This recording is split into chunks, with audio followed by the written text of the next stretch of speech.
ఇది కాకుండా చాలా ఇండ్లు దెబ్బతిన్నాయి. దెబ్బతిన్న ఇండ్లన్నిటికీ ఆమె ఇస్తున్నాం. మీ ఇంటర్ని కానీ దెబ్బతింటే పూర్తిగా కొత్త ఇంటి కట్టించే బాధ్యత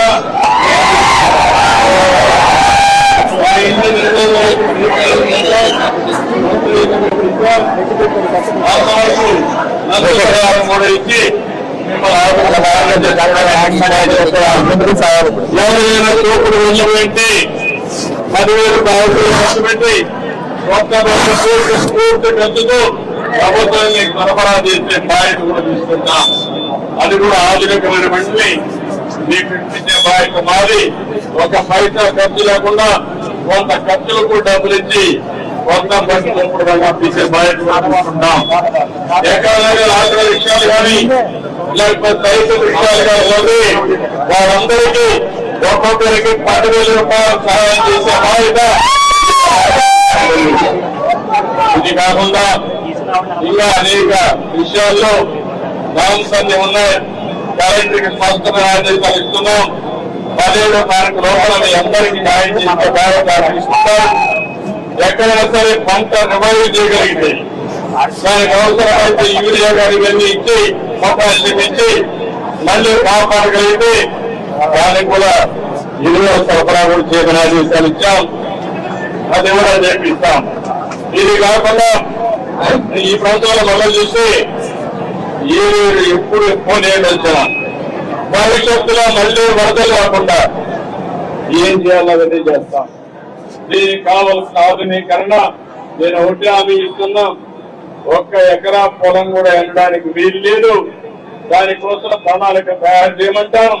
తయారు చేసి తప్పకుండా అవన్నీ చేసి ఈ ప్రాంతాన్ని కాపాడే బాధ్యత ఎన్డీఏ ప్రభుత్వం తీసుకుంటామని అందరికీ ఆదేశిస్తున్నాం. ఎందుకంటే ఏలేరు ఉన్నారు 24 టీఎంసీ నీళ్లు. ఇది కరువు ప్రాంతం. ఒకసారి గోదావరి పక్కన ఉంది, మీకు మాత్రం కరువు ఉంది. అందుకే నేను ఆలోచించి పురుషోత్తపట్నం కూడా లిఫ్ట్ ఇరిగేషన్ పెట్టాం. పోలవరం పూర్తయ్యే లోపల పురుషోత్తపట్నం ద్వారా నీళ్లు ఇవ్వగలిగితే నేరుగా నీళ్లన్నీ ఏలేరు కూడా ఫుల్ చేసి తద్వారా నీళ్ళు ఇచ్చే పరిస్థితి వస్తుందని ఆ రోజు మనం కార్యక్రమానికి శ్రీకారం చుట్టాం. కానీ ఈ రోజు ఆ ప్రాజెక్ట్ ని కాపాడుకుంటూనే ఈ ప్రాంతంలో సాగునీరు ఇవ్వాల్సిన బాధ్యత ఈ ప్రభుత్వానికి ఉంది. దానికి కూడా శ్రీకారం చుడతామని తెలియజేస్తూ ఏదేమైనా మీ కష్టాలన్నీ చూశాను. చాలా బాధేస్తుంది. ఒకసారి వరదలు మనం కంట్రోల్ చేయలేము, తుఫాన్ని మనం నియంత్రణ చేయలేము. కానీ తుఫాన్ వచ్చినప్పుడు మానవతా దృక్పథంతో ప్రభుత్వం పనిచేయాల్సిన అవసరం ఉంది. అందుకే ఎవ్వరికి ఇబ్బంది జరగకుండా ఏమేం చేయగలుగుతాం అన్ని చర్యలు తీసుకున్నాం. అంతేకాకుండా ప్రతిరోజు నేను కూడా టెలికాన్ఫరెన్స్ తీసుకుని స్పష్టమైన ఆదేశాలు ఇచ్చాం. కలెక్టర్లు అందరూ కూడా ఒకరిని చెప్పరు కానీ ఇక్కడ షణ్మోహన్ ఉన్నారు, అందరూ కలెక్టర్లు రాత్రి బడుల్లో పనిచేశారు. ఎక్కడ కూడా ఎవ్వరికి ఇబ్బంది లేకుండా చేశారు. ఎప్పుడైనా సరే మంచి చేసిన వాళ్ళని మనం కూడా అభినందించాలి. అటు రాజకీయ నాయకులు, ప్రజాప్రతినిధులు, ఇంకో పక్క సమర్థవంతంగా పనిచేసింది కాబట్టి మీకు కొంతవరకు పెట్టుకొని ఎప్పుడు కూడా ఎన్డీఏ ప్రభుత్వం, నేను గాని మా మిత్రుడు పవన్ కళ్యాణ్ గారు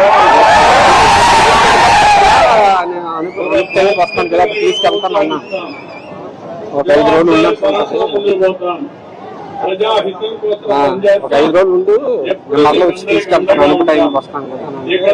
మా తమ్ముళ్ళందరూ సెల్ ఫోన్లు ఉన్నాయి. నేను నవ్వుతూ అడిగా దేనికి వాడుతున్నారు సెల్ ఫోన్లు అంటే శుభ్రంగా మా మీటింగ్లని తీసుకుంటారు, లేకుంటే పక్కన ఒక సెల్ఫీ తీసుకుంటారు, అదే మరి సోషల్ మీడియాలో పెట్టుకుంటారు. అదే మరిగా మీరు ఆ సెల్ ఫోన్ లో ఇక్కడ వీడియో తీసి ఇంట్లో ఉండే మీ ఆడవాళ్ళ గురించి తీసే పరిస్థితిలో ఉంటాను. అంటే ఇప్పుడు సెల్ ఫోన్ అనేది ఒక నిత్యావసర వస్తువు మారిగా తయారైంది. కానీ ఒక్క విషయం మీరు గుర్తుపెట్టుకోవాలి, భవిష్యత్తులో మన జీవితాల్లో ఈ టెక్నాలజీ పెను మార్పులు తీసుకొస్తుంది. మీ ఇంట్లో మీరు కూర్చొని డబ్బులు సంపాదించే మార్గం వస్తుంది. అదే మరి ఏది కావాలంటే అది మీ ఇంట్లో కూర్చొని లేకుంటే మీ పొలంలో కూర్చొని మీరు చూసుకునే పరిస్థితి వస్తుంది. ఉదాహరణకు ఒక విషయం చెప్తున్నాను. ఎక్కడైనా సరే పొలానికి పోయి సెల్ ఫోన్ ఆన్ చేసి యాప్ డౌన్లోడ్ చేసుకుని మీ పొలం ఏదైనా కానీ తెగులు తగిలిందా అని ఒక్కసారి చూసుకోవచ్చు. తెగులుంటే ఒక వాట్సాప్ మెసేజ్ పంపిస్తే డ్రోన్ వచ్చి నేరుగా ఏ భాగంలో తెగులుందో చూసి నేరుగా మందు కొట్టించే పరిస్థితి వస్తుంది. అంటే మీరు గుర్తుపెట్టుకోవాల్సింది, ఇప్పుడే ఇక్కడ షణ్మోహన్ గారు అయితే డ్రోన్స్ అన్ని ఉపయోగించారు. దేనికి ఉపయోగించారంటే ఈ కాలువల పైన నీళ్లు పోతా ఉంటే ఆ ఏ కాలువ బలహీనంగా ఉంది, ఏ గట్టు బలహీనంగా ఉంది, ఎక్కడ ఇసుక బస్తాలు వేయాలి, ఎట్లా ఊర్ల మీదకి రావాలో రాకుండా ఉండాలో కాపాడడానికి ఉపయోగించారు. భవిష్యత్తులో చాలా ఉపయోగాలు వస్తున్నాయి. నేను అందుకని టెక్నాలజీని సమర్థవంతంగా ఉపయోగించుకుని మీ కష్టాలు తీర్చడమే కాకుండా మీ ఊర్లో కూర్చొని మీరు 10 రూపాయలు సంపాదించుకునే మార్గం కూడా భవిష్యత్తులో చూపిస్తానని చెప్పి కూడా నేను మీకు తెలియజేస్తాను. ఎందుకంటే ఒకప్పుడు శారీరకంగా కష్టపడితేనే పనులు అయ్యేటివి. ఒకప్పుడు అందరం కూడా మడకలు దున్నేవాళ్ళం, ఎక్కడ నాగలు పట్టేవాళ్ళం. ఆ నాగళ్ళ మీద ఇప్పుడు ట్రాక్టర్లు వచ్చాయి. ఇంకా రాబోయే రోజుల్లో 6 బస్సులు కూడా వచ్చేసాయి. ఇంకా రాబోయే రోజుల్లో సెల్ ఫోన్ పట్టుకుంటే ఏ పని కావాలన్న అవుట్ సోర్సింగ్ ఏజెన్సీ వచ్చి పనిచేసి వెళ్ళిపోతుంది. మీరు లక్షణంగా నిలబడుకొని పని చేయించుకోవచ్చు. అది నాలెడ్జ్ ఎకానమీలో చాలా మార్పులు వస్తున్నాయి. నేను ఆ రోజు సెల్ ఫోన్ విషయం మాట్లాడితే చాలా మంది ఎగతాళి చేశారు, తిండి పెడుతున్నా అని. ఇప్పుడు ఆ సెల్ ఫోన్ చూస్తే భార్య భర్తను ఒకసారి ఆలోచించుకుంటే భర్త లేకపోయినా భార్య ఉండగలుగుతుంది సమయం, భార్య లేకపోయినా భర్త ఉండగలుగుతాం. కానీ ఇద్దరు కూడా సెల్ ఫోన్ లేకపోతే టైం గడిపే పరిస్థితులు లేదు. కంపల్సరీ అయిపోయిన అవునా కాలం మీరే ఆలోచించాలి. మన జీవితంలో ఒక ప్రధానమైన ఒక నిత్యావసర వస్తువు మారిగా తయారైంది. కానీ మీరు చూసేది ఫోటోలు తీసుకోవడానికి, ఫోన్ లో మాట్లాడడానికి, లేకపోతే మీ ఇంట్లో ఏమైనా మెసేజ్ పెట్టడానికే చూస్తున్నారు. నేను చూసేది ఈ సెల్ ఫోన్ ద్వారా అనేక విషయాల్లో మనం ముందుకు పోయే పరిస్థితి వస్తుంది. ఇదే టెక్నాలజీలో మూలం. ఈ రోజు ఇంకొక పక్కన ఆర్టిఫిషియల్ ఇంటెలిజెన్స్ వచ్చింది. మనం చేసే నిర్ణయాలు కూడా సరైన నిర్ణయాలు అవునా కాదా అని రియల్ టైమ్ లో కూడా చెక్ చేసుకునే పరిస్థితి వస్తుంది. ఈ చాలా విషయాలను నేను మాట్లాడతాను. ఇంకో పక్క మన రాష్ట్రంలో ఒక పనికి మారిన ప్రతిపక్షంలో ఉన్నాడు ఎమ్మెల్యే. అతను చూస్తే చాలా నాకు ఏం చెప్పాలో నాకే అర్థం కాదు. మీరు నిన్న చూశారు. ఏ తమలో ఈరోజు మనం ఒకసారి చూస్తే శ్రీకాకుళం నుంచి గుంటూరు వరకు 2 సీట్లు గెలిచారు. మా పొద్దుని చీకొట్టే పరిస్థితికి వచ్చారు. మొత్తం రాష్ట్రంలో 93% ఎన్డీఏ అభ్యర్థుల్ని గెలిపించారు. అదే సమయంలో ఎన్డీఏ అభ్యర్థులు గెలిపించడమే కాకుండా ఎక్కడికక్కడ ఈరోజు రాష్ట్రం మొత్తం ఏకపక్షంగా నిర్ణయం చేశారు. కానీ అతను చేసిన పాపాలు మాత్రం వెంటాడుతూనే ఉన్నాయి. ఈరోజు మీరు చూడండి, ఏలేరులో ఆ రోజు నేను శాంక్షన్ చేసిన పనులన్నీ పూర్తయి ఉంటే ఈరోజు మనకి ఇబ్బంది వచ్చేది కాదు. అదే మరిగా ఎక్కడ చూసినా మురికారో పనులన్నీ మిగిలిపోయినాయి.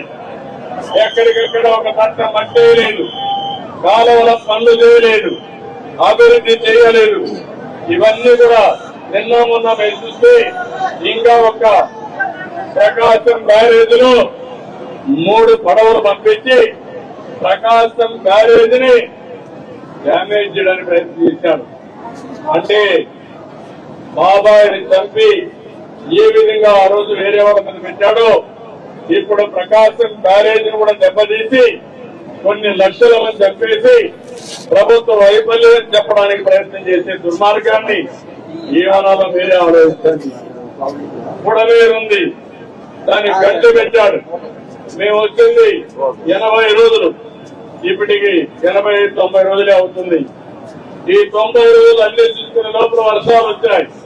వర్షాలు వస్తానే ఎక్కడైతే గండ్లు ఉన్నాయో ఆ గండ్ల వల్ల విజయవాడ మొత్తం మునిగిపోయింది. ఒక దుర్మార్గుడు చేసిన పనికి 2,50,000 కుటుంబాలు, 7 లక్షల మంది ప్రజలు 10 రోజులు అందరూ రామచంద్రాన్ని నీళ్లు కూడా లేకుండా అల్లాడే పరిస్థితికి వచ్చారు. వాళ్ళని చూస్తే చాలా బాధేస్తుంది. అధికార యంత్రాంగం అన్ని ప్రయత్నాలు చేశారు. ఈ ఊర్లో పెట్టింటే బోట్లు పెట్టి ఇంటింటికి పోవడానికి ప్రయత్నం చేస్తే ఆ నీటి ఉద్రిక్తో ఎన్డీఆర్ఎఫ్ కూడా లోపలికి పోలేకపోయారు. కొన్ని ప్రాంతాల్లో నేను చూస్తే మంచినీళ్లు కావాలని, పిల్లలకు మంచినీళ్లు ఇవ్వలేకపోతున్నామని పెద్దవాళ్ళు బాధపడే పరిస్థితికి వచ్చారు. ఇంకో పక్క పిల్లల్ని కాపాడుకోవడానికి చిన్న పిల్లల్ని తీసుకొని భార్యను కూడా వదిలిపెట్టి బయట వచ్చే పరిస్థితి వచ్చారు. అంటే ఇద్దరు ఎట్లా సరిపోతాం, బిడ్డలను కాపాడుతామని తండ్రి బిడ్డను తీసుకొని బయట వచ్చే పరిస్థితి, బయట నాకు కనపడి ఏడ్చే పరిస్థితి వచ్చారు. ఇవన్నిటికి కారణం ప్రకృతి చిన్న చూపు చేసింది కానీ నాయకుల యొక్క పాపాలు, ఆనాటి నాయకులు చేసే తప్పులు ఇప్పుడు పాపాలుగా మారే పరిస్థితి వచ్చింది. నేను అందుకే మిమ్మల్ని అందరినీ కోరుతున్నాను, రాబోయే రోజుల్లో ఇలాంటి దుర్మార్గులు రాజకీయాల్లో ఉండడానికి అర్హత లేదు. అది మీరు అందరూ గుర్తుపెట్టుకోవాలి. మొన్న ఓటేసా, అందరినీ గెలిపి